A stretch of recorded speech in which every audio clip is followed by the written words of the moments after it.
Hey, coming up on today's podcast, it seems there were some tools and lube scattered about on a major highway in Oklahoma. We're going to talk about that. And this just in, Uber has been hacked. Watch your information. And hey, PayPal, according to startup company Flipper Zero, you suck.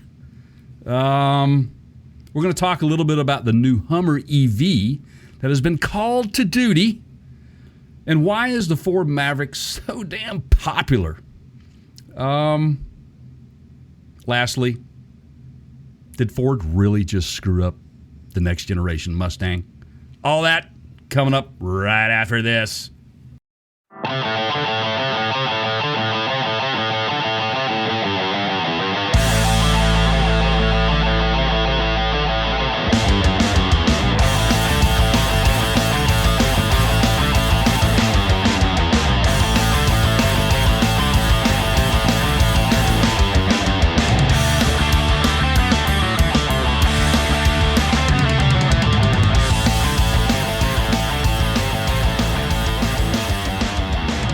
Hey, everybody, welcome into the Counter Show. My good friend Keith over there and co-host. How are you doing today, Keith? I'm going to make him an offer he can't refuse. What's up, everybody? Jay? Yeah, I'm good, man. That seems a little mafia-esque. Mafia? It's a little... It's Brando. It's from That's The what I'm Godfather. saying. Don Corleone, make him right? make him an offer he can't refuse. So exactly. I love it. You know how hard it is to find sound drops that pertain to buying things? I that was like the most memorable one I could come up with. I was looking for something like store related, like, hey man, you gonna pay for that, or hey man, you have to buy that. Right. And, right. You know, that's as close as I could get today. I like it. That's classy right there, man. Yeah. That's classic. You know, I still, the one scene out of that movie that really gets me the most, man, the original Godfather, is the horse in the bed, man. Oh, Oof. yeah. That's just not. Yeah. I remember being that young and watching that movie, and my mom putting her hands over my eyes. Right. And, like, don't watch this. It holds up, as they say. Yeah, absolutely. Great movie. I would watch it tonight if I had time. Yeah. It's that good. It's that classic. It's kind of like, give me another movie. Give me another classic movie that kind of stands up to that test of time as well. Back to the Future, Ghostbusters. Yeah. Yeah. Richard Donner's Superman, which ironically also had Brando in it. Right. I forgot about that, man. I mean, that was. Yeah. Yeah. You know what really holds up for me? You can go back further. You can go Gone with the Wind. You can go, yeah, classic. And I'm going to go there. I'm going to go that far back because... couple Jimmy Stewart movies. Oh, yeah, definitely. As a kid growing up, Easter was big in my house. Yeah. Religious holiday. But my parents would always let me stay up and watch the Ten Commandments. Yeah. And used to Charlton love Heston. watching it. Yeah. Yep. That's a good movie. Yul Brynner. Oh, yeah. Yeah. Just a classic, very well done, epic classic movie, man. And yep. I still, to this day, my wife will tell you that she has to endure the hours of that because I watch it. I haven't seen it lately. Lines. I recite lines. Yeah. It's been a while. It used to be on all the time. I haven't seen it in a while. Now, you go in modern day movies. Yeah. Okay, that's going to stand the test of time. Our grandkids will probably be watching them, which is The Big Lebowski. That's going to be a classic. The Dude Abides. The Dude Abides. And I think Forrest Gump. I think Forrest Gump is just one of those movies that it's just on continuous play on any network at any time. You can find it. If not, you can definitely stream it somewhere. So anyway, I would like to make this announcement that we have merch available. All of you guys out there, first of all, thank you. If you are listening to this podcast and you have subscribed to our podcast, thank you so much. For those of you who just kind of stumbled upon us, make sure you go to your favorite platform. We're on every single one of them: Spotify, TuneIn, Stitcher, Apple, whatever, you name it, we're on it. To make it easy on you, you can go to partscounterguru.com, click on the podcast links, and there it is. And while you're on our website, okay, you can buy one of 3 hats or all 3 of them, which 2 of them representing on our store are being displayed today. And they'll probably show up in a video segment, I'm sure. What was the guy on The Price is Right? Was it Johnny? And they would always cut over and they would be like, Johnny, give us the details or tell us more about it. Tell us more about it. I kind of feel like I have a moment like that coming. Yeah. So if you go to our store at partscounterguru.com, there is a shop tab. It's actually right there where the podcast tab is. They're all kind of tabs right there near the top. And we have a few things up right now. They're all hats. We're doing this in a sort of, let's start with the cool fan favorite stuff. So these are the ones that we get asked for all the time that we wear, that I jokingly will get a couple from Jay and they just disappear because people keep taking them from me.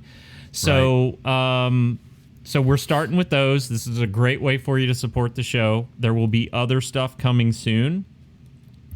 You can also buy things over on the YouTube side. We have what they call a store shelf on YouTube. But we are limited to, I think it's 12 items there. So we're not going to have, we're probably just going to do like the popular favorite, whatever. Rotate some stuff out, season. There might be some seasonal, maybe some hoodies or something we throw up. Who knows? We'll see. This is going to grow, but we appreciate it. And you guys may not know this. This is to our designer Daniel's credit. From day one, we have had several different logos. They're all similar. At a glance, you may not know that they're different, but for example, the one that the hat Jay's wearing right now is a round Parts Counter Gurus logo, right? And mine has that same logo, but it has what Daniel called motion, which is like little burnout marks behind it. So PCG in motion. That's exactly what he calls it. Yeah, and a big first back to Daniel. Daniel, thank you for this. We really appreciate it. You did a awesome job on the design of this. And what's nice with Daniel, I get to go back to the well every once in a while and ask him for a tweak on something here or there. So, which may show up on a future piece of apparel. Jay's played around with a lot of designs, a lot of hats, a lot of shirts. I've played around. I got to play around with a little bit last year, and I was not sure my choices were going to work out, but they're not bad. One, yeah, this one, it's the one awesome. The ladies love, and then they do. The other. Kind of situation thing, I guess, here that we ought to mention is we're going to do some limited run. We've been talking about doing this, so we'll let you guys know. We may limit it to our fan. We may do an exclusive thing or something, but we're just kind of playing around with merch right now, everybody. So go support the show and buy stuff you like, and honestly, drop us a note if there's a color or something that you want to see, and we'll look into it.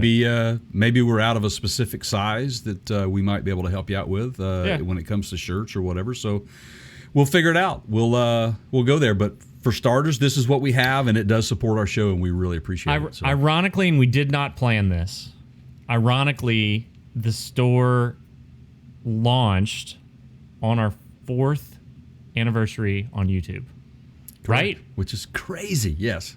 I mean, I just looked at it and I had a notice and it said happy anniversary. And I went, what? And then that same day we got the store working. So, Which, Google and Shopify. Wow. Boy, do we have a few choice words for you guys. Probably 2 weeks worth of, in total hours. And my man Keith over there, he is really, really stayed on it after it, and it took a lot of hard work. Thank you so much, my friend, for that. Welcome. And our fans will appreciate that they now have the ability to help us out in this way. And every little bit helps. So please feel free to shop away, and hopefully we can take care of you there.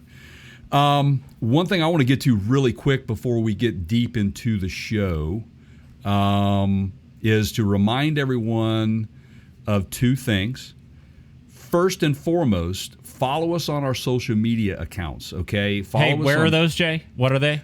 What are they? That is facebook.com/Parts Counter Gurus. You can go to instagram.com, and it's the Parts Counter Gurus. And then you go to twitter.com, and we are The Counter Show, at The Counter Show. Why that's important is because of what I'm about to tell you is to stay tuned to our YouTube channel, Make sure you are subscribed if you already haven't. If you have, thank you so much. We really appreciate it. Tell a friend. Make sure you hit the notification bell and give us some thumbs up on any of these videos that you watch. Here's why it's important that you subscribe and hit the notification bells. The reason why is because we are going to be presenting live from SEMA. That's upcoming. It'll be the first week in November. In fact, it will be from November 1 through the 4th. We will be covering the show. We've got some exciting things coming to our show for this. We've got some podcast guests lined up. We don't want to reveal who they are yet. Yeah, baby. Right, man. I'm so excited. We are so excited for this. And we are launching some, just stay tuned for some product announcements and some videos that are going to be coming out that we hope you're going to be interested in maybe acquiring some of this stuff. And we are venturing into other areas that are related to what we've always done, but we're giving them more attention. We're going to have some separate segments, possibly a separate channel, but all kind of things that a lot of our fans already are into. So this is where do we find the time for all this, man? I mean, seriously. Growth exponentially, man. Yeah. Growth exponentially, and we are doing that. And my goodness, man, thank you guys so much for the support. So, do you have anything to add to that, Keith, before we get rolling here, pal? Nope. So once again, stay tuned for SEMA. We're going to be giving you live updates, live podcasts. There'll be some product announcements, some sort of, just the typical coverage that we give you and more this year. It's going to be well worth your wait. And that will be November 1 through 4. And we will be there for you, the fan. Some people really like secrets, hey, don't tell, so-and-so, but I know a secret, right? And right. I don't know, I'm not hugely excited by that. I just don't, but I will tell you that whenever somebody tells you, hey, we're going to agree to do this, we're going to do the podcast with you, and we're going to talk about a particular product, but we have to agree to not release that until they give their press release. Exactly. That's pretty cool. That's a getting to look behind the curtain in advance, Absolutely. I mean, everybody likes that stuff. That's why everybody's leaking Apple news before, weeks before the events, right? Right. And the way that we've gone about this is just through a lot of hard work on our behalf, researching and seeing, what can we do for our audience and what are the best choices for our audience. And everything just kind of seemed to fall into place for us this year at SEMA. So, we've got some exciting things. And I'm like you, Keith. I don't like if I could say right now what it is, I would, but we can't. We've been sworn to secrecy. Well, the month of November, from a content release for us. You guys just if you were around last year for SEMA week, ooh boy, be ready. We were pumping what? Yeah. We were pumping 4 or 5 videos out a day, a podcast segment. Yeah. Just cool. We're gonna be up late, buddy. Bring the beer. We gotta work hard. So that's gonna be fun. I'm looking forward to seeing you in the flesh again. Since we live so far apart, and it's anybody who's listened to our show over the years, that Keith and I, we stay in close contact, and we do this thing in a way that is appealing to everyone and fits everybody's schedule. So, anyway, we're gonna start with a story that Speaking of working hard, we're working hard here for you. What are you doing in Oklahoma, man? Holy cow! Did you see this story, Keith? Were you at all? Did it at all? Did you? Here's what cracked me up.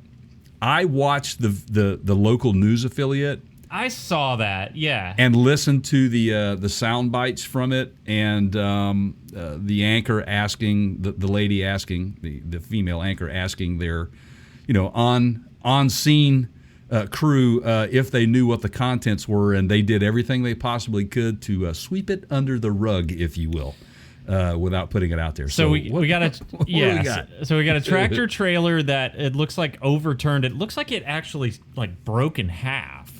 It did.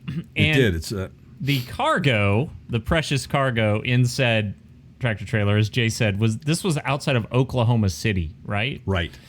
Was On I-40. Yeah, okay. And that's a route that I have traveled many times in the RV and know very well. It closed the entire interstate in one direction. The thing turned sideways across all the lanes.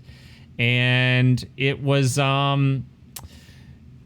adult-themed products. Here, I learned a new term as a result of this segment. Of discuss. Bob. Okay. You know what Bob Bob. stands for? No. Battery-operated boyfriend. Oh, really? I always just thought it was a Steely Dan. Yeah, right. So, You know, right? So it looks like lube, which lube was involved, I'm sure made yes. cleanup difficult. I guess if it was water-based, you'd probably be all Yeah, right. it's for the lube wrestling, right? At the Right. local bar, is that what it's for? Yeah, the lube And wrestling. Yeah. some bobs in there, I think. Yeah, some Bobs, And some Steely Dans, yeah. some clever sleuthing by some of the commenters basically pointed to a big factory that makes these products was right down the road.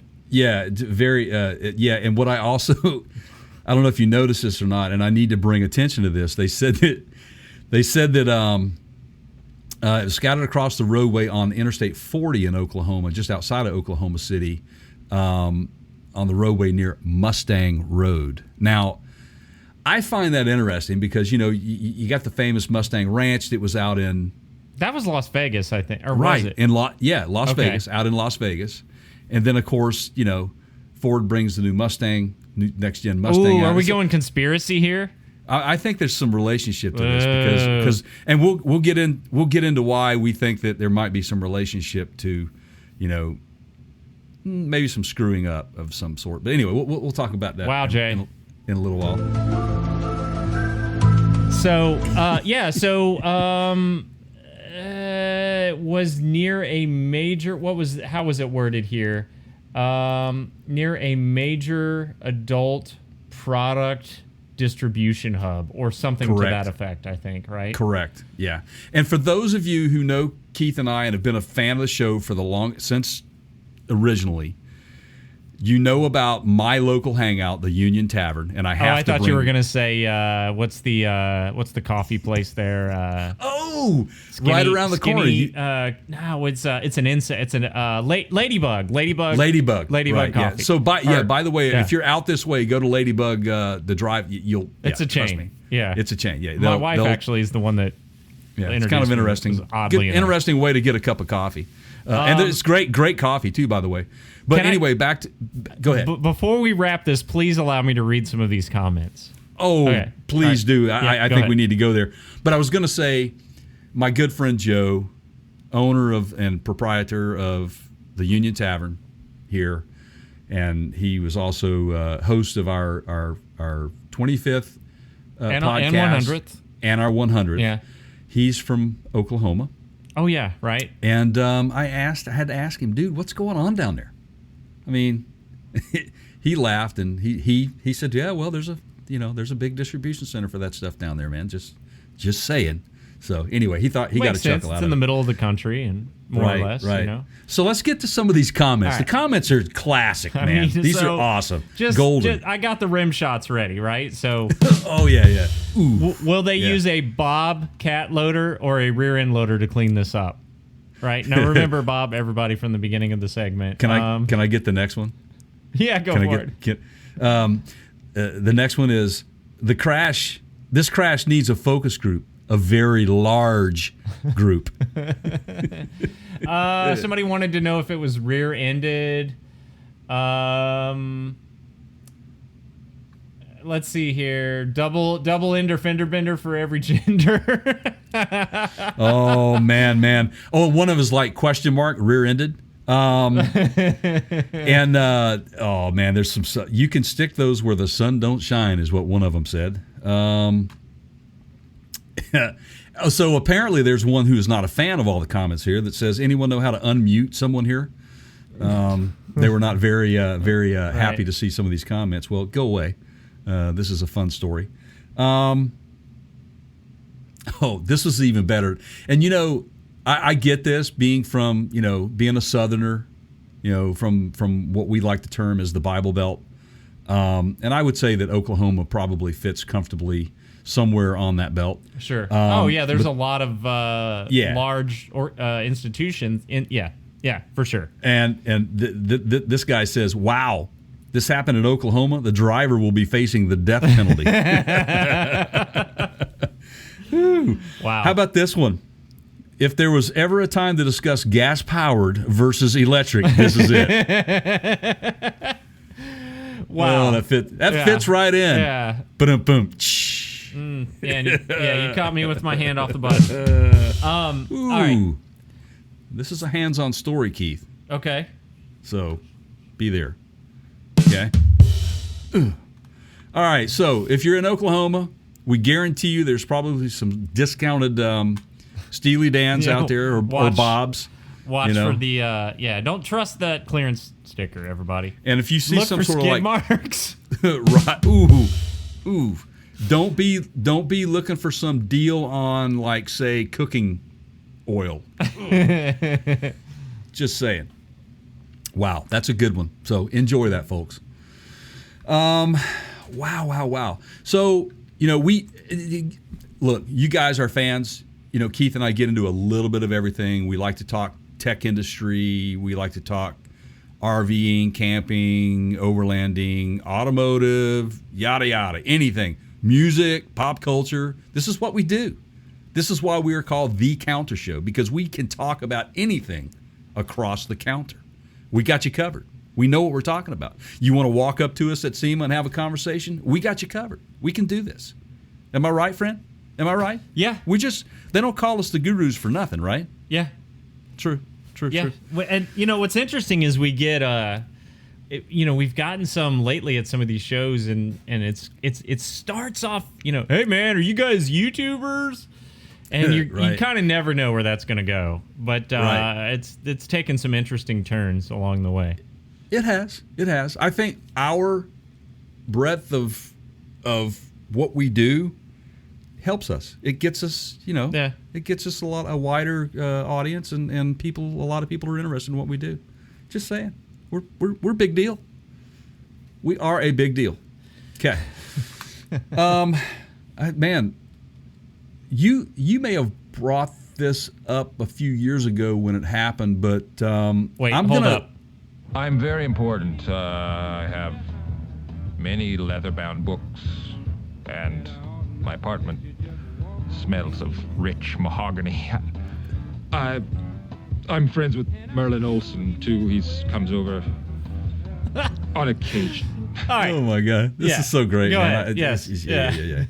We're going to get into this, and this is Keith is a little bit more savvy in the tech industry than I am for a lot of reasons, but he's opening my eyes in a lot of ways. But this is important to everybody, because this service is something that came about and just absolutely has taken over. Ride sharing.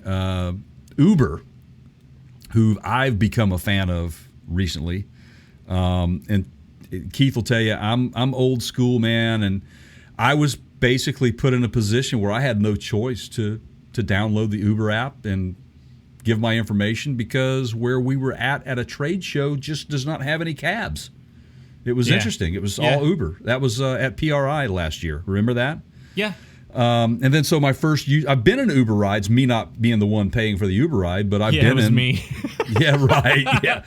Well, and we did the whole, like in Vegas, where we wanted to try out the self-driving thing, and and then they were like, no cameras, and we were like, okay, that's like, telling the coyote not to shit no dynamite or whatever. Right, exactly. Exactly.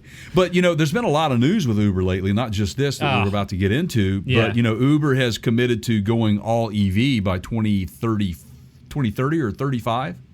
Yeah. And they basically said that if you don't have an electric vehicle, then you're not going to work for us anymore. Well, and honestly, we've seen a lot of stories from the drivers that say they've switched to EV because it's cheaper to operate. Like, just forget about personal convenience, personal preference, whether you want internal combustion or electric or whatever. If you just are, if over 50% of that vehicle utilization is for the business use of transporting others, they've all just said, yeah, electric's cheaper. It's cheaper to operate. Right. You know, on a refill, on a refuel kind of situation, with as much as they have to plug those things in. So I don't know, you know, we'll see. But, you know, yeah, so I have sort of an interesting history with Uber. I actually, in a previous job, worked with, it was a startup, and it was actually the place that I left to go be a part of a startup right after you and I worked together. I don't want to say the name, but there was a guy that I worked with there, and he was younger. He later went on to work for Uber.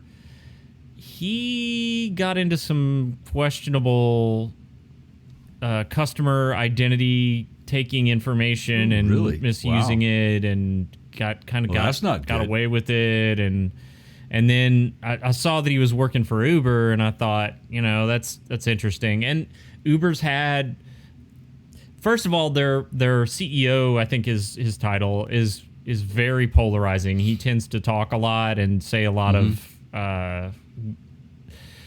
you're either going to love him or hate him, right? It's a very strong, you know, it's kind of like an Elon Musk in that sense. But they've been called out for things in the past, like, you know, it was revealed that when you would, this was 5 years ago, when you would pay for an Uber, over 50% of the cost of operating that trip was paid for by venture capitalists. So they weren't charging the riders as much as it took to cover the entire cost, and that sort of leaked out. And then there was the whole like harassment issue with, you know, kind of some misogynistic behavior. It's just not, they don't have a good track record.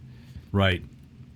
So now we have the situation where a teen hacker has basically accessed everything. Yep. 18 years old. He managed to get into all of Uber's internal systems, including source code, internal internet, and email networks, as well as the company's Slack communications channels. So for those of you that aren't familiar with Slack is basically Microsoft Teams is modeled to a larger extent after Slack. Slack got there first. Like many things that Microsoft does, it was a Me Too move. And Slack became wildly popular. I think at that point, Microsoft took a look at it and said, we have the market saturation in the workforce. We could do a product similar to this and make it our own. So when you're talking about a product like Slack, you can store files, you can share files, you can... obviously, it's messaging and calls and chat, virtual meetings, that sort of stuff. All kinds of documents can be passed around inside of that Slack environment. Right. That's when you get that deep into it, you're good at hacking. And I think that some of the comments that were made, he's basically trying to hone his hacking skills. Yep. Was part of the reason for him doing this. He said that the teenager even posted an explicit image on an internal information page meant for employees and put up messages demanding higher pay for drivers. Yeah, doing it for the man. So, first of all, this is an 18-year-old, so if he could be prosecuted as an adult. He better be careful, yes. I will say that, and there probably will be legal ramifications if he did damage. So as far as being able to do this, this is a really, really poor effort on Uber's part to... The fact that this guy was able to do this means they don't have the safeguards in place they should. Yeah. And in theory, that's what audits are for. But, you know, I don't know. This says a lot about how they run their company. Right. And which worries me. Yeah. It worries me. And again, which is my apprehension to get... Well, there's a competitor, right? There's another company. Okay. And that would be Lyft. And, you know, I've actually heard Lyft drivers say that the Lyft corporate that they're better on their drivers. But I don't, But here's, I was just going to say, but it's like Uber is just everywhere. Yeah. I mean, they have deals. They run a promo every month with American Express where I get the first ride, I get like $10 off or something like that. So, but here's where I really think, and I obviously having a technology background, I would always point to companies that just couldn't justify spending the funds on tech. Right. That they just didn't think it was worth it. It wasn't, you weren't on the sales team, you weren't making money for the company, right? And I get that, but the alternative is very, very risky. In this example, we see that. Right. And so this harkens back in a lot of ways, Jay, and I don't know if you know who this is.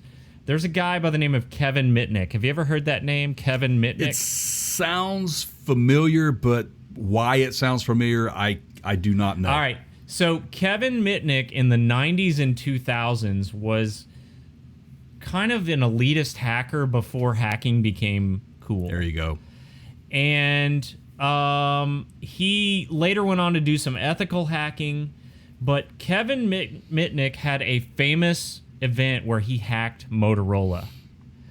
And in that event, he got access to source code for the StarTAC flip phone, which is essentially like that back then in the 90s was the iPhone of today. It was the coolest, most popular in a lot of ways. It was awesome. And you know how Kevin got access to that information? How? The same way that this 18-year-old got into Uber. He made a couple phone calls to people in the company and convinced them to give him a password. Social because hacking. He was Bob Bob in engineering down the hall, or Bob from IT, or whatever. Trick someone in the office into thinking that he was someone there. And the fact that there aren't safeguards in place to prevent that. For example, you and I use a lot of tools to do what we do, and many times we share access. So, the account's in your name or it's in my name, and I'll go, hey, man, did you just get a text message with a code in it?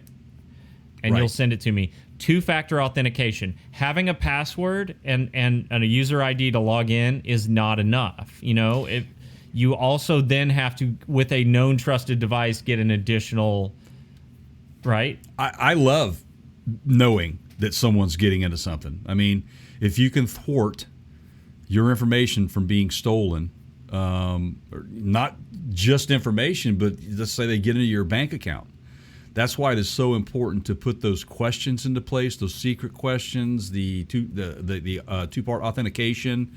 It's so very important. Keith and I have been preaching this to everyone. Keith is continuously on me about that. I'm slowly learning what works and what doesn't work. And I can tell you what doesn't work is not having a service to help you get through all that stuff. Thank you very much. You need this stuff in place to prevent your information from being hacked into. But this, my goodness, is just, I'm blown away that such a large company that deals with so much sensitive information, and I'm talking right down to safety, what they've got built into this app for safety now, just that alone is a huge improvement over from where they started. So I mean, and potentially access self-driving data, source code, right? So anything that they're working on that potentially is not out yet or hasn't been released, he potentially had access to and has. Right. The statement that was put out on, I believe it was their Twitter account, Uber just basically says, we are currently responding to a cybersecurity incident. We're in touch with law enforcement and we'll post additional updates here as they become available. Did you find any updates? Yeah, so I didn't, but today I feel like is going to be the day of comments, There's just joy in the comments, right? Right. So, if I may, somebody goes, "Hey, not vague or concerning at all." Right. Right. Another one, you should probably reset your password on your HackerOne account. Wow. Wow, I'm glad this doesn't affect me because I just updated my credit card information to get some Uber Eats. Remember, everybody, they're doing more than just rideshare now. Right. Did you do did I miss this? If I missed this, sorry. Best job interview ever is what the guy has Yeah, got here, right, yeah. And then a response to that is, yeah, he can start when he gets out of prison. He'll be in the Martha Stewart wing of whatever white collar facility they put him in, happily taking offers for when he gets out. They got the entire United States credit card numbers. That's fresh. I mean, wow. Yeah. Yeah. This is interesting. It's a big deal, guys. It's a lot bigger. So I did find an update. This was updated like 2 days ago. Says, while our investigation is still ongoing, we are providing an update on our response to last week's security incident. They basically said an Uber extension contractor had their account compromised by an attacker. It is likely that the attacker purchased the contractor's Uber corporate password on the dark web after the contractor's personal device had been infected with malware, exposing those credentials. Now, they say, here's how they responded. How did we respond? Our existing security monitoring processes allowed our teams to quickly identify the issue and to move and to respond. Our top priorities were to... Hold on. By quickly identifying the issue, that means that you recognize the adult naked chick image on the corporate boardroom monitor. Right. What is that? What is that? Right. Yeah. Okay. What are you looking at, man? We've been hacked. Yeah. Go ahead. But it says our existing security monitoring process allowed our teams to quickly identify the issue and move to respond. Our top priorities were to make sure the attacker no longer had access to our systems, to ensure user data was secure and that Uber services were not affected, and then to investigate the scope and impact of the incident. Here are some of the key actions that they took, they say. They identified any employee accounts that were compromised or potentially compromised and either blocked their access to Uber systems or required a password reset. They disabled many affected and potentially affected internal tools. They rotated keys, effectively resetting access, basically. They locked down their code base, preventing any new code changes. And then when restoring the access to internal tools, they required employees to re-authenticate. They're also strengthening their multi-factor authentication, the MFA, policies. And they added additional monitoring of their internal environment to keep an even closer eye on any further suspicious activity. One thing that I did not hear in there that is concerning to me is there's no mention of encryption. So for those of you not familiar with why that would matter, if you have something that's encrypted, it's basically you have a key that's broken in half. And without that key, you can't unencrypt or decrypt the data without massive computing power to try to... And that data is essentially scrambled, okay? Right. It's scrambled in a way that without the key, it's unusable. Think of a library and you take a bunch of books off the shelves and you rip the pages out, but you take a page from this book and you throw it over here, and then you grab a different book and you throw a page on top of... So you've got hundreds of books, each with pages that are unrelated. It's not usable information, right? Right. I hear no mention of encryption at all in that response. Yeah. Now, encryption is a way to potentially... It can still be broken, but it's a best effort. It's keeping that information locked down. Potentially, the FBI could show up at this guy's door before it leaks, right? Right. If it's still encrypted. But totally if it wasn't encrypted, well, it's just out there, and now he can just start selling that stuff back on the dark web. And the problem that I have here is if it was encrypted, Uber should be telling people that. And that is definitely something that you want to use as a reassurance. Hey, they got into our database, but it's all encrypted, everybody. So right now, we don't have any reason to think that they actually got those credit card numbers. But I'm not hearing that, which is very concerning. They don't. They really don't. And I will follow up with a couple of other things that they did lay out in their basically plan to deal with this. They wanted to bring to attention who is responsible, and they say they believe that the attacker or attackers are affiliated with a hacking group called Lapsus, which has been increasingly active over the last year or so. This group typically uses similar techniques to target technology companies, and in 2022 alone has breached Microsoft, Cisco, Samsung, NVIDIA, and Okta, among others. There's also some reports over the weekend. This is like just recently. This same actor breached video game maker Rockstar Games, and that would be like Grand Theft Auto, and right, yeah.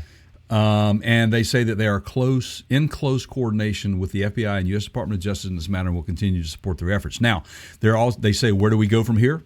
Simple. They're going to be working with several leading digital forensics firms as part of the investigation. They'll also take this opportunity to truly continue to strengthen their policies, practices, and technology to further protect Uber against future attacks. Now, no mention of and Uber's customers. Why wouldn't you say that? Uber and Uber's customers. Because if it's a data breach of some sorts, there's a lot of information there, a lot of sensitive personal information that Uber has. I think I got a movie script that just popped into my head. Oh, really? Yeah. I mean, I don't know who we would cast here, but you've got Marlon. Okay. Marlon's got to be in it. Marlon. You've got the rogue. Let's see. So he is a retired cybersecurity expert. Let's say he's ex-military. Marlon would fit that. Let's go Navy. That way he was in like Hawaii where they have a lot of like high security. Yeah. There you go. And he got out of the business, but there has to be a traumatic event in his past that made him walk away from it. Like he couldn't save, like there was a kid on a, elevator and somebody hacked the elevator and made it like free fall and they couldn't save the kid or something, right? And so he's just like, it was too much. He had to step out of it. And so, they have a situation now where a big, black market, black ops company is trying to hack major U.S. corporations, and they get a hold of Uber, and we have the Uber apocalypse where they're taking control of these cars. And and everybody's like, we're going to Hollywood, man. Who do we call? And they're like, well, you call Marlon. You got to get this guy. And you call him up, and he's like, not interested. And he hangs up the phone, and he just goes back to like, smoking a cigar on the beach or whatever. And then, like an hour later, a helicopter lands, like, and he's sitting out there in his patio chair, and you see, I see where you're going with this, and I like it. And in fact, what I'm going to do is I'm going to put out a request right now. You guys know it. We've had Marlon on our podcast many times. He's a good friend and an actor. And here's what I'm going to say, Marlon, please come on the show again. Peel the layers back of this script that is coming out of Keith's head here.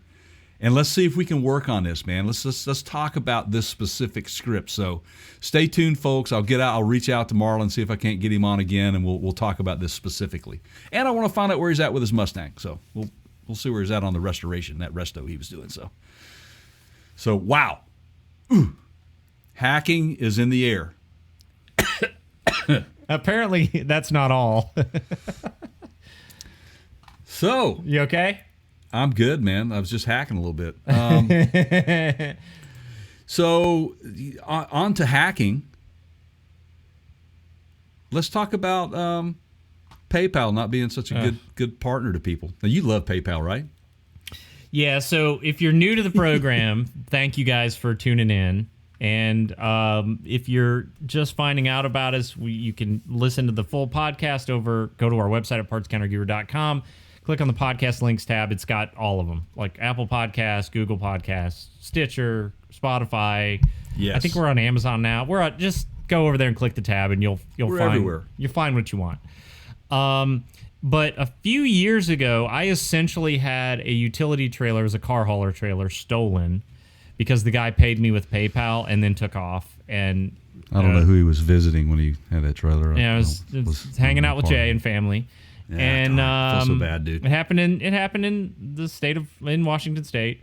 And basically because I did what PayPal considered to be an in-person transaction, they wouldn't warranty the fraud. Right. So I was just out. Like the guy literally just it had a VIN, it's right. Anyway, I have a long hate relationship with PayPal. Burn in hell, PayPal. Seriously. And by the way, they own Venmo now. They took over. Venmo was a potential threat, so they bought them. Right. They saw that kind of creeping into their territory, and the Venmo thing is you pay a person, but more and more people have started using Venmo for services, and then PayPal got into the whole we'll check this box if it's a service, and then we'll charge a fee, and then we get to make more money and whatever. So PayPal just sucks, man. And so this is a great example of, and this is from the Daily Dot. Right, it is from the Daily Dot. But let me just say this. When I read this story, when I saw this come up, the first thing that came to my mind with PayPal is how dysfunctional they are. Yeah. They're very dysfunctional. So nobody knows what to do and how to deal with it. Part of that is, and I've gone through this process, when you have a claim issue, when you have a dispute, when you have something that you have to deal with, chargeback, whatever, you call them, you get somebody that is not even here in the United States. I don't know where they are, but it's very clear to me that English is not their first language, or Spanish, or, well, those are basically the two languages we speak here in this country, right? Right. Yeah, pretty much. And it's like you're calling it's somebody probably on the other side of the world. And so they have a script. I hate that. They have basically a protocol that they follow, and it's usually there's a lot of spattered in there, no worries terms, and all that. And it's like those people aren't able to, they're not decision makers. They have limited authority. They're just going down the flow chart, man. Right. And so that's not okay when we're talking about money being rerouted. It's when did that become okay? And it's the age-old argument that people have of, well, PayPal's I've got the reputation of PayPal. I can trust them. And when I know if I have a problem, not really. Visa, MasterCard, and American Express have better policies and stand behind their customers better. If that's the route that you want to take, I would go with one of them. Right. They have very defined rules. They have better customer service. There's just so many things. So we have a startup here who did a crowdfunded product. Yep. They're called Flipper Zero is the name of the startup company. And they basically made it's a pen testing tool. It's a tiny little tool. It's got a little hacker. Electronic chips it's in it. It's a hacker, man. Yep. And it can be used to do things. It's a test device. You can turn TVs on and off with it. You can unlock cars with it. It's a tool. Right. It's a tool. All right. It's like an RFID reader kind of tool, except I think it's radio frequency. And unfortunately, with any item of such out there, there's going to be some sort of, some bad apple out there that's going to use it for the wrong reasons. Right. But unfortunately, it is definitely a tool, and that's how they market it. But look, if you sell Slim Jims, if you sell lock kits, if you sell, of course, there are going to be people that are going to be nefarious with them, but the tool in itself is actually a really valuable tool. Mm-hmm. And it took off as agreed upon by the hugely millions of dollars they made in selling this in crowdfunding, right? Right. Mm-hmm.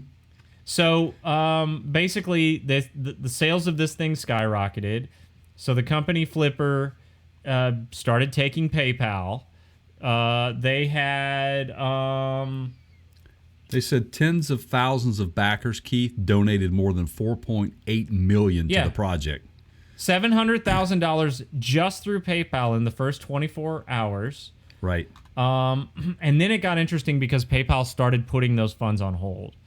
Right. And Flipper is saying, and this has been my experience with PayPal too, they have this attitude of moving to disqualify you. So they ask you for supporting documentation, you provide it to them, and then they go, oh, well, then I'll bet you didn't get this over here. And then you give them that, and they go, oh, well, I'll bet you didn't get that over there. And that is apparently the case here with Flipper. They said they randomly picked out a bunch of, here's 10 shipments. We need proof of delivery on those 10. So they had proof of delivery already on 8. There were 2 that were still in transit. Right. The company went and overnighted those 2, gave them new tracking numbers, and satisfied that request to PayPal. And then they came back with, like, corporate, hey, we want, who's your beneficiaries? We need ID, bank statements, all this other stuff. That they had no problem accepting the funds on the front end. But now that there's been so much volume, they're starting to ask those questions. Right. And they basically claim that it appeared to be suspicious activity on the account, and that's why they are doing what they are doing. And at every turn, Flipper came back and said, no, it's not. Here's proof that we are a business. These are the devices that we're selling. And here's the customer information of those purchasers. And there was no mention of, well, the products that you're selling are against our terms of service. Right. They even at one point through this process were asked to provide a spreadsheet to PayPal with information on it, but they wouldn't specify what spreadsheet they're talking about. And when asked about it, the PayPal the representative that they were dealing with said that they didn't know that they would have to refer them to the back office. Like, whoa, wait, what? That's why I'm saying dysfunctional. When we started this story, how dysfunctional these guys are. I think it's intentional. I really do. And, you know, the term that was used here was war of attrition. And PayPal throws so many requirements and loopholes at you, and they know if you're using PayPal, a lot of times those are very small businesses. They're startups, they're people that don't have, it's bootstrapped. They don't have a lot of capital, and PayPal's the big giant. And are you going to come at them? Are you going to lawyer up and go, and be able to afford a legal fight with a company like PayPal? And so they have taken this stance of just being difficult to deal with because they know they're too big. You can't afford to fight them. Right. Now, here's my question. What do they do with these held funds? Will they refund the people if they don't come to some sort of agreement here? Or what happens with that the money? The first thing you need to know is PayPal is making money on the scam right now, every day. Every minute of every day. They are holding that money. Interest rates are going up. They are finding ways, just like the banks do, to hang on to that money and basically grow it. Right. But the issue that I have with that is it's not theirs to hold on to at this point. Right. And so now we're into a situation where they've been locked out of those funds for, is it months? Is that right, Jay? That months. And the problem that they have is they have so much demand. They're trying to forecast to their manufacturers. And again, we're in a period of time where you have a chip shortage. Chips are part of this, and other plastics and those sorts of things that they have to forecast. And some of these suppliers, they require payment up front in some cases. Or the terms are far less than what this has exceeded. So it puts the company Flipper themselves, the startup, in a situation where maybe their vendors who are supplying them with components or are manufacturing this thing and assembling this thing for them are not getting paid in a timely manner, and they're just cutting them off. So this has the potential to put Flipper out of business before they even start business. So the official statement from Flipper on Twitter, and by the way, we are at The Counter Show on Twitter, everybody. PayPal has blocked our business account and is holding $1.3 million for more than 2 months without explaining what exactly they are not happy with. Even PayPal support doesn't know what's going on. This endangers the production of Flipper Zero in general. And then they go into details in a thread. Right. They said at the end of August, Keith, that they found out that the account was completely blocked. And that the money will be on hold for 180 days with no clear explanation why. Only that their account was inconsistent with their user agreement, and so they're just they're stuck. It's just crazy, man. companies like that do that, they should be investigated immediately for this type of stuff going on. It would be nice. Yeah, and like, for example, your situation, albeit smaller scale, it's the same principle here. I mean, they basically have you held over a barrel, man. Right. I mean, I called the police. I filed a report. I said, hey, dude paid me with PayPal. I gave him the vehicle, and then he took the money back. But he still has the vehicle. So if it's an issue with the vehicle, he can't keep the vehicle and the money, right? Like, that's not how this works. And the police said, yeah, it happens. I mean, there's not really much we can do. You can talk to PayPal. Right. Wow. Well, man, good luck, Flipper Zero. Hopefully you guys can get your money back, and we at a later date will keep on top of this, I think, and maybe we'll give you an update and see whenever they get their money back. So let's keep that on our radar, Keith, sure. will you? Yeah. Yeah. So, wow. Let's get on to some, since while we're on techie stuff, this is techie, I think, don't you? Yep. It's automotive and techie. I like it. I like when we have stories like this, man. So you're a Call of Duty fan, aren't you? You ever play it? You guys? I used to play it a lot. I have not played the most recent game. This is a game franchise that's been around for decades. Right. And the newer stuff I haven't played as much. They're fun. They're shooters. They're first-person shooters, FPS, and not to be confused with frames per second. And right. I mean, Call of Duty for a very long time has been the premier shooter game on all the consoles: Xbox, right. PlayStation. Yeah. I mean, So, and I think there's a PC version of it too. Yeah, and they're notorious for featuring awesome vehicles. It's military. Yeah. And so Jeep did this a few years back where there was a Call of Duty edition of the Jeep. I think it was the Sahara. I'm not sure. But it had the branding on it. It was a limited edition run. It had Call of Duty designs on it. And so the game franchise has done this before. This isn't their first endeavor. To my knowledge, this is their first endeavor with an EV manufacturer. Right. Yeah, it is. I watched the commercial, and it's pretty cool. I mean, it's no different than any other than what's at the end of it. But they're jumping out of the back end of a cargo plane. Yep. Parachuting, and along with this big crate that parachutes to the ground. They all get to the ground, of course, and lo and behold, we have a Hummer EV come out of it. Yeah, and it's playable, which means you can drive that vehicle in the game. Yeah, and it's fast. They're giving you controls that simulate what this vehicle would truly do on the road. And I will say that this is something that Duncan Aldred said, who is actually the vice president of Global Buick and GMC.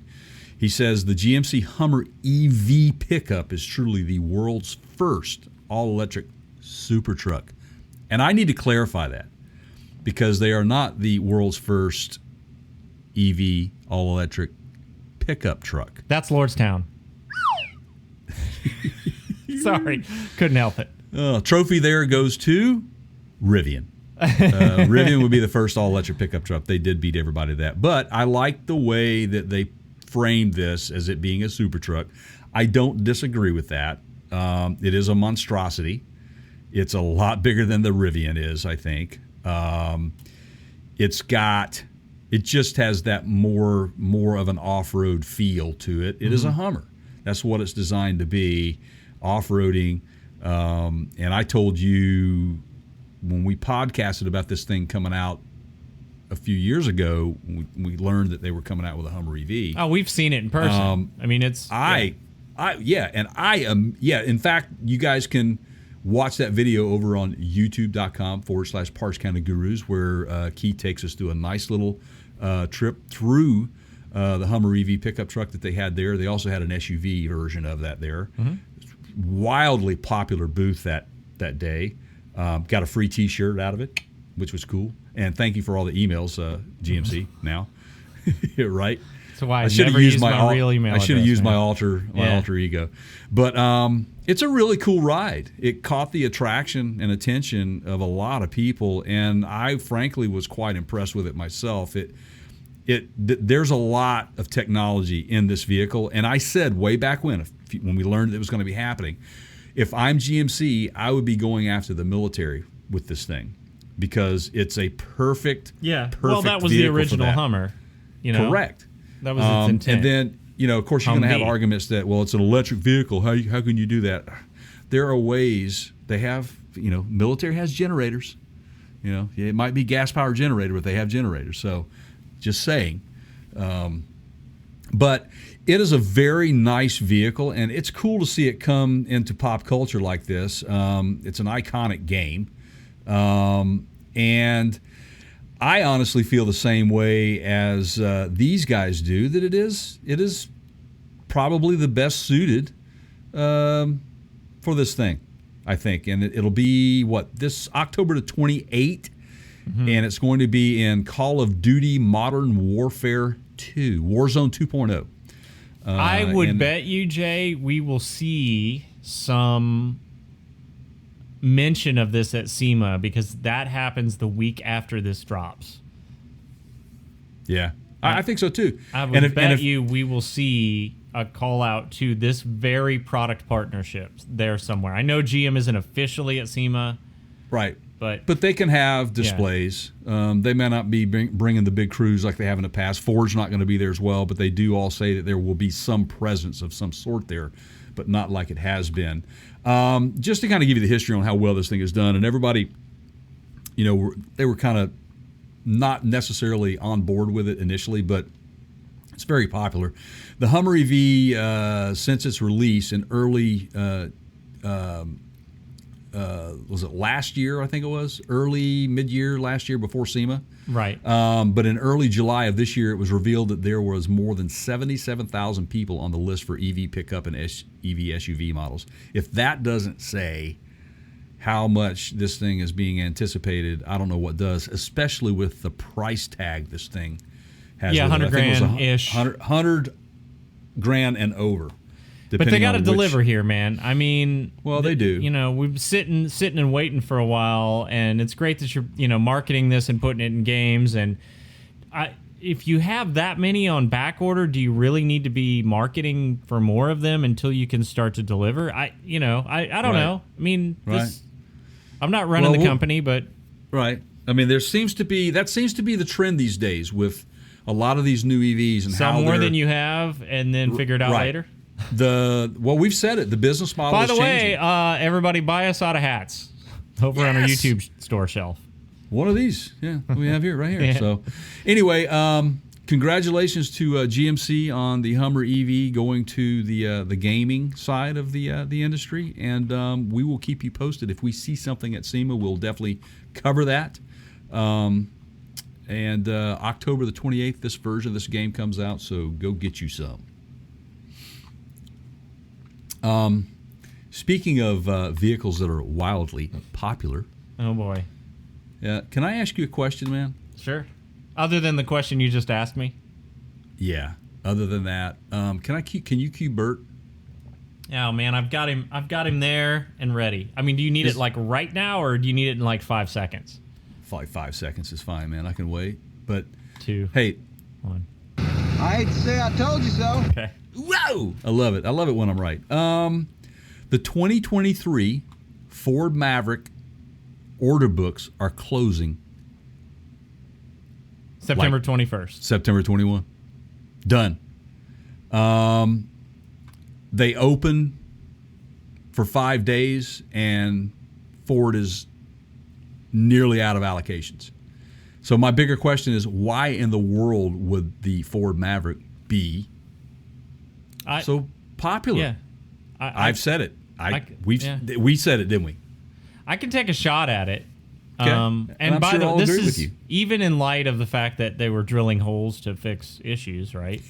Yeah, I mean, actually, and that was the hybrid model. Yeah, which was, if you don't know what we're talking about, go back and listen to the previous podcast, the one right before this one, where I think we got into that. Yeah, you can check out. Don't know if there's a video segment on it, if there will be or not, but it's definitely the podcast. So, if you were planning on, this is what Ford says, if you were planning on ordering a 2.5 liter hybrid model, you better get going right It's now. probably too late. It is. They did close. They actually closed last night.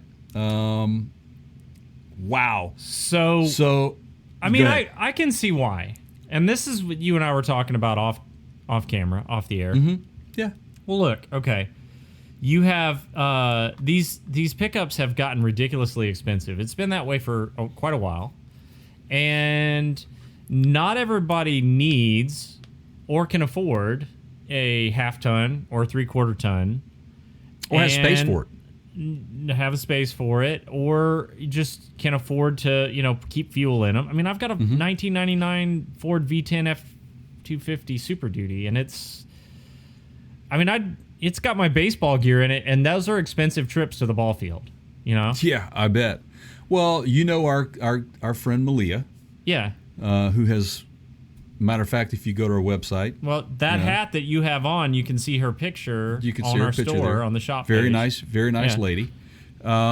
She's a very petite young lady, but she drives this like Chevy Silverado HD that's so jacked up. I don't even know how she gets into things, but she drives it. So it's an impractical vehicle for her, in my opinion. But that's what she wants. So from a practicality standpoint, this makes sense for people who need to haul things and that sort of stuff. Inner city. Yeah, if you're Live in an apartment. you're a painter, you're a flooring guy or girl or whatever. I'm just thinking of jobs that are contractor based. That Instacart.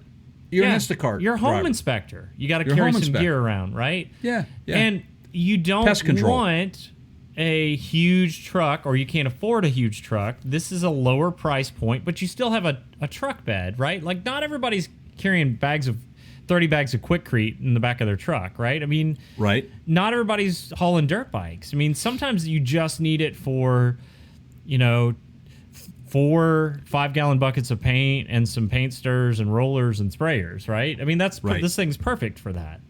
Right. Sometimes you just need it for, your home inspection gear, right? I Right. mean, but I just think it's Ford wasn't stupid when they played around with bringing this back. They saw the market for it, and they were right. Absolutely. Now, albeit it is a unibody, and the only other competitor. to keep manufacturing costs down. Absolutely. The only competitor in its class similar to this would be that Hyundai Santa Cruz.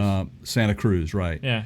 We've got the Honda Ridgeline out there, but it's actually the Honda Ridgeline's quite a bit It's bigger. Yeah. It's pretty. It's that's more a of a V6, and it's It is. It is. But so this is the class of vehicles that are out there, and that's another reason why it's so popular, because it doesn't really have a lot of competition for its class.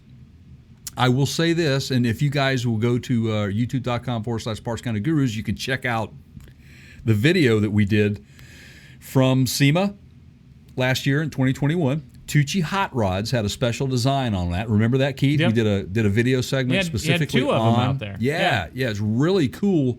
And I think there was a lot of attraction to that. When people physically put their eyes on it, they realize, wow, this, the size is just right. It doesn't feel small. It is, but it doesn't feel that way. And the fact that you can get a hybrid version of this, which that, the emission conscious people, that want to, say you live in the city and it's a better fit for you, that works. I get it. But then there's also a 2.0 liter EcoBoost version. So those two options alone, I think it fits the demographic for that size of a vehicle. You're going to have people that really just want it for its practicality, and I guarantee you those are the guys ordering the hybrid version. But then you've got the guys that want to buy one that's a little sportier and a little faster, a little kick to it, and that's where you go with the 2.0 EcoBoost. It makes sense. That's a fast little engine, man. And so if you put it on a unibody like that, it's going to jam down the highway, man. And I think Tucci even went to Ford. There is a version of that hot rod version, that custom-made version. Their wheels even. Remember the wheels, the rims on that? Yep. That had the air. Yes. Yeah. So it everything about that vehicle was streamlined towards performance. It had a nice little fin on the back. It was lowered. It was dropped. It had the nice exhaust on it, exhaust system put on it, custom exhaust system. So I think that some of those options are actually available on some of these models, where you can. It's a Borla catback exhaust system, Right. and then some custom wheels that you can buy. So anyway, it does not surprise me that the Maverick sold out. And I think that I wanted to frame it in a way for people that, why is it so popular? And we know why. Well, just other than the stuff that I already said, you also have this let's just keep making stuff bigger mindset that we've been. I feel like that's been happening since the mid 90s, when Ford probably helped contribute to that, although I don't know that GM wasn't a part of this too. And you know how the F-150 trucks kind of jumped in size in the mid 90s? Oh man, yeah, like enormous. And it's like then every new generation just became, how can we make it look bigger? Right.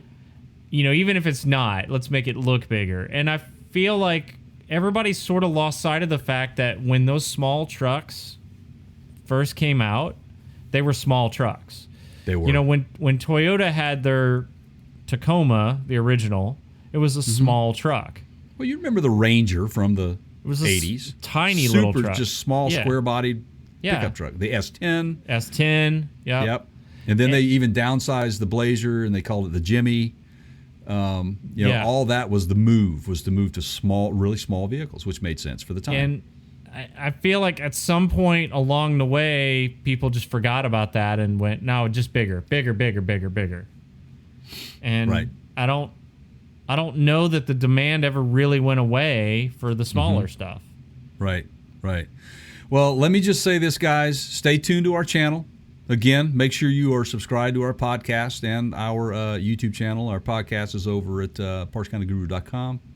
And just look at the podcast tab. You can link up to that. And then also make sure you go to youtube.com/partskinogurus for any of these video segments that come out of this. And then buy a hat while you're there. That'll help us out. So Make it so. Wow. Have you started watching Star Trek Discovery yet? No, and then there's this.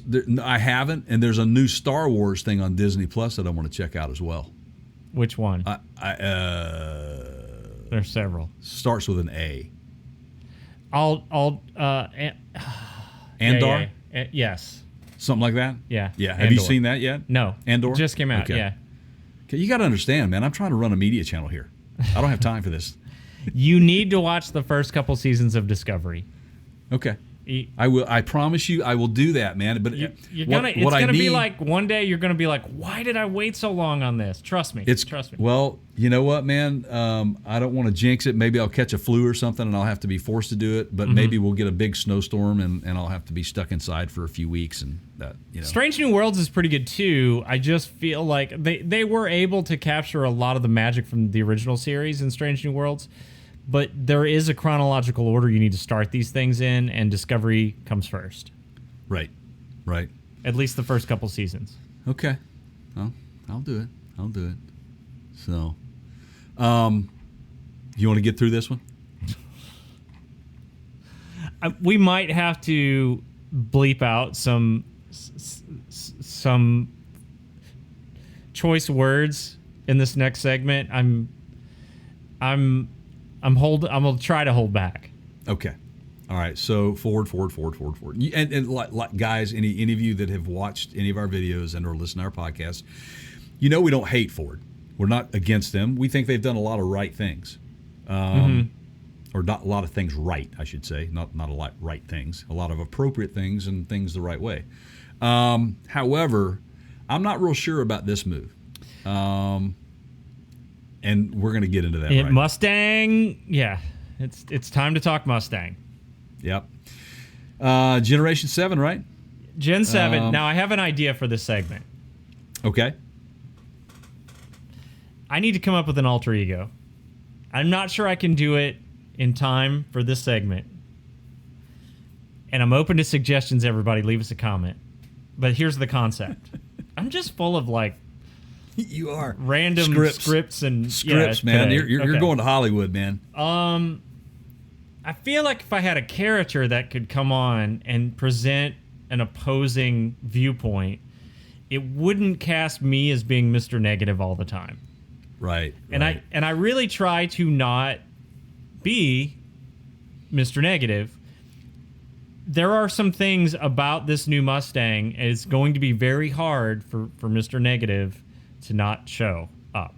But the question is, everybody, if you're watching this video segment, leave us a comment. Give me an idea for a character, name, whatever, that I can use for an opposing point of view so that I'm not, like, the perception is it's not actually me saying it, it's my alter ego. Okay. So that said, I think what I might do, if you'll go with me on this journey, Jay, is we together let's just call out, here's the good things, here's what we like about this new Mustang, and here are the things we don't like. And we'll just call them out. It's a good one, it's a bad one. How's that sound? That sounds great. And I think can I start this then? You can start it. Firstly, I think that, if you're going to bring out the next gen Ford Mustang, which is traditionally a internal combustion engine, you should bring it out with an internal combustion engine. And they did that. They did that. Yeah. They got two options, the 2.3 liter EcoBoost for this thing, and then they've got the 5.0 Coyote So V8.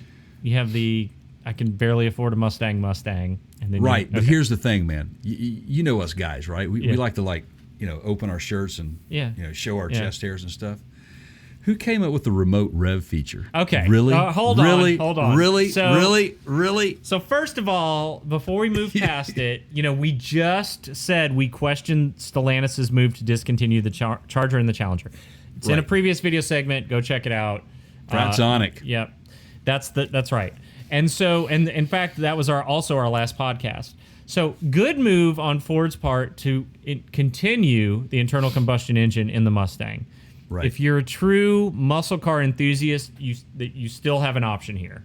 Okay, They may win over some Dodge fans, some Mopar fans because of that. Okay, so I give that to them in the good category. That was a smart move.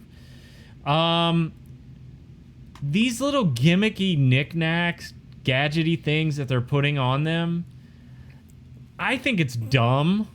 Yeah. But I also think that high-profile tires on a truck are dumb, and those are selling through the roof. Right. So there's going to be people that are going to buy it for that, and I guess from Ford's perspective, that's a smart move. I don't care about it. I think it's just that crowd that, likes to do burnouts in the parking lot. I mean... Right. There are people... okay. Burnouts are fun. Don't get me wrong, everybody. It's just that when I'm in the middle of a Little League game and you're out in the parking lot and we have to stop the game because the jackassery is going on, I'm not your biggest fan. Right. So I don't know that this is going to do much to keep neighborhoods quiet, but I guess if I'm a shareholder in Ford, I give that to them. Okay? Right. Yeah, I know, man. But let me just say this. That they're trying to please too many people here with this thing. Right. Instead of keeping it basic, like they should. Let's say, for example, the new Z, what Nissan did, right? Right. If you're going to bring a new generation Z out, then bring it out like what people expect, which is have a Manny Trans for the first time, have it just basic, nothing digital, just straight up, just analog. Everything looks great in it. It's a sleek interior. It's a cockpit. It's become one with the machine. Make you feel that way. There are so many distractions in this cockpit of this new Mustang. It's unbelievable. Now, here is what Ricardo Garcia said. He says they knew what customers wanted and designed the most digital Mustang ever while retaining the all-important driver-focused cockpit. He's the interior design manager. Removing some of these physical buttons, such as radio and climate control, and integrating them into a digital display was popular in research with millennials, Gen Z, and traditional Mustang drivers alike. Okay, I'm going to look at the history books, I don't think millennials were buying this car. Am I right? No, this is not. Okay, I'm gonna go out on a man. Right. I'm gonna go out on a limb here, and I think that this is Ford's way of satisfying you old guys out there that want that internal combustion engine Mustang just for one more round, man. Because they are clearly targeting millennials, and I guarantee you that there is going to be an all-electric vehicle Mustang that is going to be coming shortly after this one. You just be ready. I'm going to throw that last... I'm going to throw the interior design into the negative column. Mm-hmm. And let me explain. This is, I don't want to get fired, so I'm not making a decision. Right. If I let a focus group decide whether the radio has buttons or not, you can't fire me. I just took a survey. Right. That's a terrible way to design a muscle car. I get it. I'm with you, and that's why I said I think Ford has blown it here with this one. So for a lot of reasons. You with me that the interior design component, yeah. I'm going to go negative. Yeah, now, I'm going to go negative there. Does it have, do we know if they're going to offer a manual transmission in that 5-liter Coyote? I would say that they will. I don't see how they... Okay. I don't see how that they wouldn't. Let's see here. Yeah, they will. Okay. There will be. That's a positive. Okay. Yep. Can we just deal with the elephant in the room? Yeah. This thing is ugly, man. It is. It's like, the hell? Right. Ford? Remember what I said. Keith and I were talking about this off air before we came on. And I had seen the reveal of the Mustang, and I think we both texted each other and we're like, really? That's the new Mustang. Okay. I immediately took from the exterior the profile of this vehicle. It looks way too Euro to me. So I've been saying that when they went. I've been saying that for a long time. Pretty drastic design change in the 80s from the 70s. Mm-hmm. Right. Pretty drastic design change in the 90s from the 80s. Right. Then in the 2000s, they started to go retro and do some callbacks to the original 60s, late 60s models where it had design elements. And they've continued that for the past couple decades. And it's like they're afraid to move away from that. And so, but they're subtle. And Ford has always been one, like in previous generations of the Mustang, they're pretty drastic. Like you look at it and you're like, wow, that's very different from the previous generation. Right. I'm not seeing that in this. It's kind of like, oh, that's just this year's Mustang. Right. Well, they're a little softer on, especially on the rear quarter. Yeah. To me, it's a little softer, kind of in line with that Euro direction. Right. But here's what I was going to say. I saw the reveal on this thing, and I looked at it, and I immediately thought, it just doesn't. There's nothing impressing me here about this. About 5 days later, Keith, I am walking into a local store at a big shopping center, and I look parked right before the entrance. I'm looking at this vehicle going, wait a minute, they just revealed this thing. That's the new Mustang. Nah, wrong answer. It was a 8 Series BMW. Yeah. Now, hence your Euro design. Absolutely. I want you all to go out and take a look at the 8 Series BMW and the new 7th generation Mustang. And please leave a comment on your thoughts on what you think this thing really looks like. I can have a BMW 8 Series for the price of a Mustang, Jay. Yeah, it's true. I'm going to throw the design into the negative category. I think it's a huge miss. I do too. I want to further clarify that and say, okay, historically, people that buy Mustangs, okay? Now, it might offend a few people here. As a previous Mustang owner of a previous generation, I have some personal experience. You buy Mustangs because they look cool and they sound cool. Right. It's not a track star. It's not. They're going to handle okay.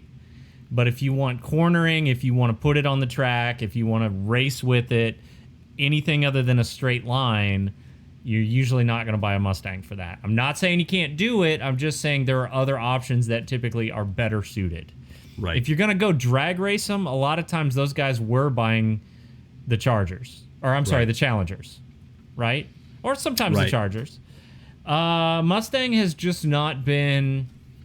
It's been powerful. But now look, everybody, I'm not talking about the Shelbys and the GT500s and all that. You can get way up into that stuff, and it gets like $100,000 worth of expensive. Right. And then you got something that'll corner a little better, and it'll take off the line a little faster, and that's all great. But if I'm And- going to spend $100K on a car that can do that, I can Right. get a... I could probably, this is where, you know, it's not going to be a Right. Mustang. Yeah, Okay? I get it. True, I get it. And now I will say this: here's a positive that Ford has been known for their the packages that they put on their Mustangs. The GT versions, the racing versions, the race packs, etc. Yeah. They've now released information on the new Dark Horse model, which it's got that classic throaty Mustang 5.0 Sure. sound. It's a quad exhaust. It's nice. It's really nice. And then they did say that the Mustang GT with the manual transmission does include what they call standard rev matching. If you don't know what that is, that basically helps hold the engine RPM when the clutch is engaged. Huge fan of that. Had it in my Z car. Yep, Manual yep. transmission, super smooth shifting. On the downshift, upshifting is not really relevant, but it's way more relevant on a downshift. So, for example, you're coming into a turn. You need to downshift. With that technology in the vehicle, the flywheel spins up at it basically, you don't get that jerk, right? Right. So you're able to let the technology smooth that shift for you, and you can just throw it down and let go of the Right. clutch, and it'll be okay. We've talked about this before on our podcast. This is racing technology making it into a modern on-highway vehicle. It's I love production it. vehicle. I do too. I think That's it's a great. positive. That is a feature positive. Right. was on the 370Z. That technology's been around for a while. Yep. Great that they put it in an affordable sports car like the Mustang. Right. And again, we reiterate that we do agree that there was the need for the internal combustion engine, but to offer two packages with that, the 2.3 as well as the 5.0, they've proven to be very, very reliable for Ford, and seems to satisfy the demographic.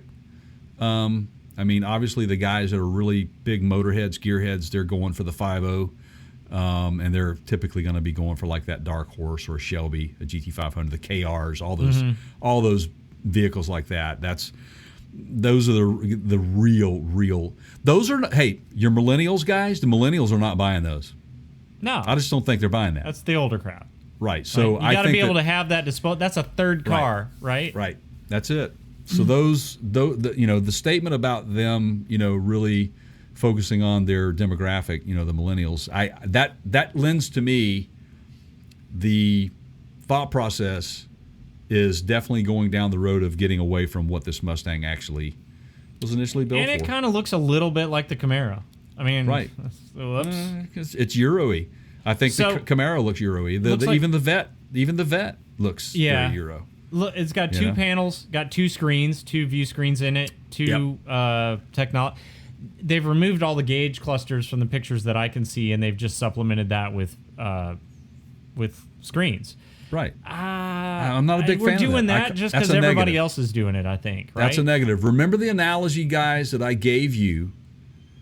Be careful what you ask for. Like refrigerators, for example. The simplest of refrigerators with a door, nothing through the door, no ice maker. Jay, I need my margarita machine in the door. Yeah, right. So the more contraptions you have on this thing, you have, look, we got a chip shortage because they're putting them all in this Mustang. That's the problem. But yeah, I think that's a downside to that. I think that they're going to find that, for me, I like the analog gauges. On a muscle car, yes. On a muscle car, right? A muscle car. That's what the Ford Mustang is. It's traditionally a muscle car. That's what it is. But again, I hate to be the bearer of bad news to you guys. I do believe that Ford is following suit with what GM did with their announcement of the Corvette. They're going to have a hybrid model first, and then they are working on an all-electric version. So I think that you're going to be seeing a all-electric Ford Mustang. Well, they're not going to have a choice in right, and it's not the Mach-E. It will not be the Mach-E. That's a crossover SUV. Yeah. But the Mustang, I think, as we see it today, will not be that in 2-3 years. So that's just my thought. I want to hear what you all think. So please leave us a comment, and we try to read through all of them. So hey, let us know if you don't agree and you love this thing. Before you leave, just make sure you check out one of our other Ford videos. We've had a lot of positive. This just isn't one I'm thrilled about. We've loved a lot of Ford stuff, just not this time around. Nope. If you have something nice to say, go ahead and give us a thumbs up. If you don't, email Jay. You want to talk a little bit about some of the comments and some of the feedback that we've seen out there from people that, it's sort of, some of it agrees with us, some of it doesn't. Bring it up. Go ahead. And we talking off of our YouTube channel? Some of those comments? No, I'm talking about in the news feeds that all the major outlets covered this vehicle. You just reading the comments on. Looks like the previous gen dumbed down, not too bad of a design, but they really milked too much this 1964 to 1970 idea. Should have tried to tribute to the Fox body. Same for the Camaro. It's not the next different comment. It's not the next generation Mustang. It's the revamp of the old one. Right. I don't the gas disagree kept with that. Yeah. Basic structure, roof panel, and floor remain. Even some hard points were changed. This is enough of a revamp to justify a platform series update. Just, it's hardly just a rescan. Yeah, I would agree with that. One customer posted a picture of the interior and says, "Here is the interior of the base Mustang that Ford wants no one to buy." Yeah, it's truthful. And you had one coming out right and just saying, "Hey, is this the EV Mustang? No gas cap, right?" You said that, right, or no?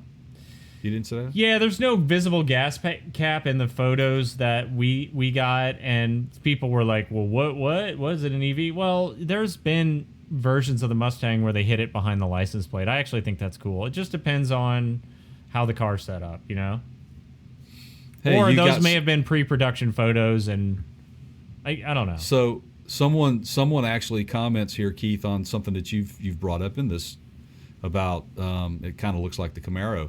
Yeah. This person says everyone keeps shouting Camaro, and all I see is the rear end of a current Gen 4 GT40. The way they dug through the lights, it makes their tail look longer than it actually is. He likes the rear. I'm telling you, man, I look at it, it looks like a BMW 8 Series to me. More screens and engine than you can rev from the key fob. Stuff that nobody asked for. Glad to see a V8 and a manual tranny. And that was, Keith and I pointed that out. That's a positive. That's a bonus for Ford on that. Here we go. Here's another one. Hard to argue. The shoulder line is a carbon copy of the Camaro. 2010 Camaro, that is. They just slapped a Mustang front with Kia Sorento headlights and rear end on it. I don't discount that either. The Kia Sorento rear end is those taillights, yeah. This person says, okay, bad news is it's so lazy in design. VW is snickering. Good news is the last Mustang had such a winner of a look. I honestly don't mind on this occasion. That's another opinion. And you're going to have mixed emotions on the design. Yeah, there's people that are going to like it. It doesn't Ford. feel like a Mustang to me. Ford, I'm gonna hit this hard. I'm gonna hit this home with you. This is a comment from someone that says, "What a shame about that interior. Whose good idea is it to put a tablet on the dash?" That's right. Yeah. It's a Ford Mustang, man. We don't want to be punching buttons and playing videos in the back seat. That's just not how it's going to work. It's a Mustang. Those back seats are useless. You just put your 6-pack in the back. That's it. I would compromise on that and say you can do your nav screen tablet in the middle, in the center console, but don't put one in front of the steering wheel. A small one, like a 6.5 inch or 7.5 inch display. Not a second one in front of the steering wheel. No, not something that big. I mean, it's huge, humongous, man. Anyway, look, we welcome your comments, guys, on this thing. Let's start it rolling. And like he said, we do look at all these things. Sometimes we may not answer each one, but feel free as a fan of our show. If you see something on there, someone posts that you disagree with, have put your 2 cents worth in. Tell us how you feel about this new Mustang. We'll follow up with it. We'll put you on a future podcast and or a video segment that we call the mailbag. We enjoy those. And we'll talk about specifically the Ford Mustang and what people out there in this world are thinking about this new thing. So I'm not a big fan of the Gen 7, but Ford is going on with the plan. There you have it. Whew. Anything else to add to this, my friend? Buy a hat, everybody. Can you do Boomhauer with the spark plug? You got that anywhere handy? I do have Boomhauer with the spark plug, but the problem is I have so many Boomhauers it takes me a minute to figure out which. Just like a lot of my drops, like B is for Bert, so I just tap the B key and you get Bert, right? But there's so many different Boomhauers, so it's like, what letter do I? But the spark plug, I got it. What you do, you just take them dang old spark plugs out, and then that little hole, you just put a little hole around there, just like Bobby Hunter said, it's like it'd go boom, boom, just like that. Exactly. There you go. Ford, you should be listening to Boomhauer. He knows a little bit about muscle cars, man. I'm just saying. Just saying. So, anyway, that's a good day. That's a wrap for our show today, everybody. Gosh, I enjoyed this. The time just goes by so quickly. We have so much more to talk about, but please, everybody, please stay tuned to us. Make sure you subscribe to our channel. Go to partscounterguru.com. Go to the podcast links and hit subscribe. If you need to do any shopping, you can hit our store and buy a hat to help support the show. Or you can just go, if you need something off of Amazon, we've got a nice little link up there. You can click through to Amazon and buy something there. That'll also help us out. We don't know who you are or what you're buying, but we might get a little love from it. Mustang key fobs. Mustang key fobs, yes. But that might be my new screen name. Mustang key fobs? Yeah. That's good. That's your alter ego, man. Yeah, right. So make sure that you are staying tuned to our channel. Like we said, go to youtube.com/partscountergurus and subscribe. Hit the notification bell and like the video when you watch it for us. That helps us out. But what that does most importantly is that you will get notified when we put one of these video segments out. And with SEMA coming up, you definitely want to be subscribed because we got a lot of exciting things coming up soon. Make sure you follow us on socials and we'll keep you abreast of what we're doing on social as well. And that is Facebook. Yeah, Facebook.com/PartsCounterGurus. That is Instagram.com/ThePartsCounterGurus and Twitter.com/@TheCounterShow. There you go. Man. You got anything else you want to? It's good to be back. It is good to be back. It's all. Anything else it's gonna be an assembly line from here, man. Stay tuned. The rest of this year, everybody's gonna be fun. Yeah, it's gonna be a ride. Jump on. All right. I got sweat in my eyes, lost a bet, and got bit by 100 flies. I fell out a big old tree, hit every branch, and scraped both my knees. I got chased by dogs, licked by a frog, got a rash on my legs, dropped a dozen eggs. I got splinters in 7 of 10, and tomorrow I'll do it all again. Thanks for watching, everybody. See you next time. For my pal Jay, I'm Keith. We'll see you on the next one.